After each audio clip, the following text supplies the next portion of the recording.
अस्सलाम वालेकुम एवरीवन, क्या हाल है आप सबके। वेलकम है आपका नाज़ों के जहान में। तो जी चलते हैं आज के व्लॉग की तरफ। और आज का जो व्लॉग है वो मैंने शाम से स्टार्ट किया है।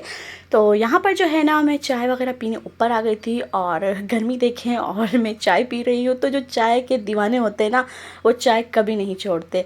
तो यहाँ पर जो है चाय वगैरह पीने से फ्री हो गई थी, तो यहाँ पर कुकिंग स्टार्ट कर दी थी शाम की। और जब तक कुकिंग करते हैं साथ ही साथ आपसे बातें करती चलूँ आज के टॉपिक की तरफ कि ये जो ज़िलहज के 10 दिन हैं ना, तो इनकी क्या फ़जीलत है। तो इनकी बहुत ज़्यादा फ़जीलत है और अल्लाह पाक को ये दिन बहुत ज़्यादा पसंद है। और इन दिनों में की जाने वाली इबादत जो है ना, वो अल्लाह पाक को बहुत ज़्यादा पसंद है। तो जितना हो सके अपना टाइम इबादतों में गुजारें। और तो इन दिनों में मतलब ज़्यादा नवाफ़िल वगैरह पढ़ें, नमाज़ पाबंदी से पढ़ें और हो सके ना तहज्जुद का एहतमाम भी कर लें। तहज्जुद वैसे भी पढ़नी चाहिए, लेकिन ये जो 10 दिन है ना, वो बहुत ही ख़ास दिन हैं और अल्लाह पाक को बहुत ज़्यादा ये पसंद है। और इन दिनों में की जाने वाली इबादत तो बहुत ज़्यादा पसंद है। तो क्योंकि इन दिनों में हज होता है, कुर्बानी होती है, तो बहुत ज़्यादा तो हो सके तो जितना फ्री वक्त मिलता है ना, तो इबादत में गुजारें। और अगर घर के काम करते हैं तो आप ये फिर अपनी ज़बान पे रख सकती हैं, ला इलाहा इल्लल्लाह, अल्लाहु अकबर और अल्हम्दुलिल्लाह, अस्तगफार का विर्द कर सकती हैं। तो जितना हो सके ना अल्लाह पाक के कलाम का विर्द करते रहिए। और यहाँ पर जो है ना, कुर्बानी के जानवर माशाल्लाह आ गए थे, तो इन्हीं में ही हम लोग आजकल बिज़ी रहते हैं, इनकी खातिरदारी में लगे रहते हैं। तो बहुत ही बच्चे मतलब ना रौनकें लगी हुई हैं, घर के आगे बच्चे आते हैं कि हम लोग गाय को घुमाएं, बकरों को घुमाएं। तो हाँ, तो यही दिन होते हैं इंजॉय करने के बच्चों के। और अब हम तो मतलब बड़े हो चुके हैं, लेकिन हम बड़े भी इन चीज़ों को इंजॉय करते हैं। तो बस इनकी खातिरदारी में लगे रहते हैं और इनकी जो मतलब काम वगैरह करना और इनके जो खाना पीने का जो बंदा करता है ना, उसका भी अल्लाह पाक ने अजर और सवाब रखा है। तो जिनकी इस्तिताअत अल्लाह पाक ने जिनको दी है, तो वो ज़रूर कुर्बानी करें। और कुछ लोग होते हैं कि कुर्बानी के दिनों में मतलब बोलते हैं कि हम किसी गरीब की मदद कर लें और कुर्बानी ना करें। तो कुर्बानी करना ज़्यादा अफजल है, क्योंकि गरीब की मदद भी की जा सकती है। जो बकाया 11 महीने हैं, तो हमें तब क्यों याद नहीं आता कि हम किसी गरीब की मदद कर लें, किसी के घर में पंखा लगवा दें, कूलर लगवा दें। तो ये हम पहले 11 मंथ में भी कर सकते हैं। तो कुर्बानी अगर आपके पास पैसा है तो सबसे पहले आप कुर्बानी करें। और अगर जिनके पास नहीं है, तो आप अपनी मंथली 1000 सेव करके आप आराम से 1 साल के अंदर अंदर अपना कुर्बानी का हिस्सा डाल सकते हैं और इजीली कुर्बानी कर सकते हैं। अल्लाह पाक सबको इतना दे कि सब अल्लाह पाक की राह में कुर्बानियाँ करें और गरीब लोगों की मदद करें और उन तक उनका हक पहुँचाएँ।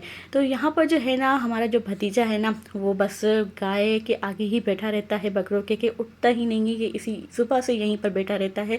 और यहाँ पर जो है ना, मैं तुरई की सब्ज़ी बना रही थी और शाम में भाई जॉब पे जाते हैं, तो बस चाय वगैरह से फ्री होने के बाद मैंने तुरई की सब्ज़ी बनाई। और साथ ही जो है ना, मुझे बहुत ज़्यादा भूख लग रही थी, क्योंकि आजकल जो है ना, सुबह उठते साथ ही मैं एक रोटी खा लेती हूँ, जिससे मुझे दोपहर का खाना खाने का दिल नहीं चाहता। और मेरी टाइमिंग जो है ना, वो बिल्कुल अजीब सी टाइमिंग है कि 10:30 पे मैं ये काम मतलब खाना खा लेती हूँ। तो मुझे दोपहर में खाने का बिल्कुल मूड नहीं होता, बिल्कुल इतना रोकती हूँ ख़ुद को कि शाम में नहीं खाऊं, रात का खाना प्रॉपर खाऊं। तो फिर ना भूख लग जाती है और फिर जब खा लेती हूँ तो फिर रात का खाना टाइम पे खाने का दिल नहीं करता और रात के 12 बजे इस तरह फिर भूख लगती है। तो यहाँ पर जो है ना, भतीजे को हम बाहर लेकर आए थे। तो कराची में ना रात में बहुत ज़्यादा अच्छी हवाएं चलती हैं, मौसम बहुत अच्छा होता है, तो बस बाहर आ जाते हैं पार्क वगैरह में और साथ ही चाय वगैरह पी लेते हैं, या कुछ खाना हो तो वो भी खा लेते हैं। तो हम लोग थोड़ा लेट नाइट आते हैं। बड़ी ईद की ना अपनी ही रौनकें होती हैं, अपने ही मज़े होते हैं, हर जगह प्यारे प्यारे जानवर आए हुए होते हैं।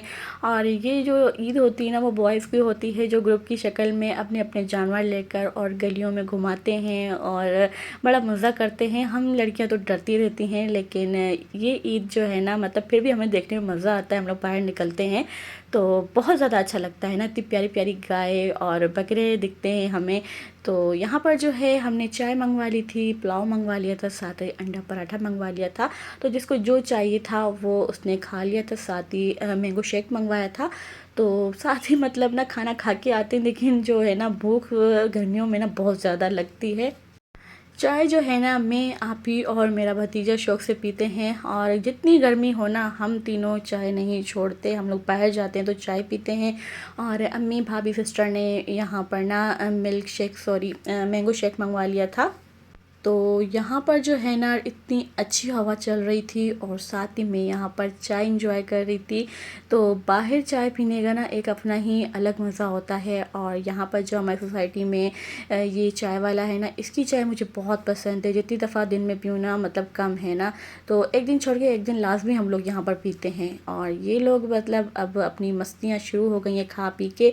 और ये लोग मेरे पीछे पीछे भाग रहे थे और मैंने यहाँ पर वॉक की आधा घंटा। और अम्मी वगैरह, आपी, भाभी, ये सब लोग बातें बातें कर रही थी। और ये जो दो चूज़े हैं ना हमारे, तो ये मेरे पीछे पीछे भाग रहे थे। इनका बस चले ना मतलब ये लोग घर वापस ही ना आए और 24 घंटे बाहर रहे। और मैं थक के बैठ गई तो भतीजा ज़िद कर रहा था कि उठो और मेरे साथ खेलो ना। और मैं बहुत ज़्यादा अब थक गई थी तो हमने कहा कि नहीं अब घर चलो।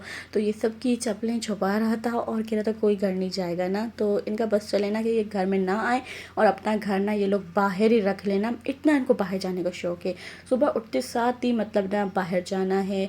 और यहाँ पर जो है अब घर वापस आ गए थे। अपने प्यारे प्यारे जानवरों को हमने चारा वगैरह दिया। और यहीं पर आज की रूटीन का मैं एंड करती हूँ, व्लॉग का एंड करती हूँ। मिलती हूँ नेक्स्ट वीडियो में, तब तक के लिए मुझे और मेरी फैमिली को ख़ास दुआओं में याद रखिएगा। अल्लाह हाफ़िज़।